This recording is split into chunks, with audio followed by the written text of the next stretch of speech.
বন্ধুরা, আজকে আমি পটলের খোলা বাটা করব। এটাকে সেদ্ধ করে নিয়েছি, অনেক ছিল তাই। একটু টমেটো নিয়েছি, আলু নিয়েছি, নারকেল নিয়েছি, সর্ষে নিয়েছি। কড়াইতে তেলটা বসিয়ে দিয়েছি। এই দেখুন, কালো জিরা আর লঙ্কা ফোড়ন দিয়ে দিলাম। ওইটা এখন বাদ বসিয়ে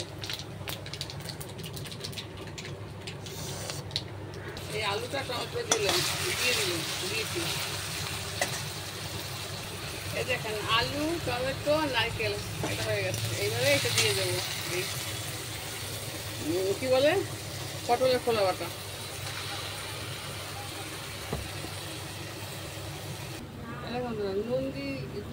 নুন, চিনি, রসুন, একটু লঙ্কার গুঁড়ো। আমার তো কাঁচা লঙ্কা নেই আজকে, ভাজা লঙ্কা ভেঙে দিলাম আমার ভর্তা।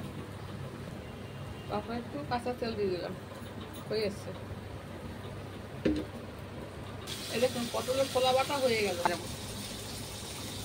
এই দেখুন, পটলের খোলা বাটা গেছে। নারকেল, আলু, রসুন, পেঁয়াজ দিয়ে দিই, শুকনো লঙ্কা, কালো জিরে, কাঁচা লঙ্কা, সর্ষে বাটা সব একসঙ্গে দিয়ে দিচ্ছি।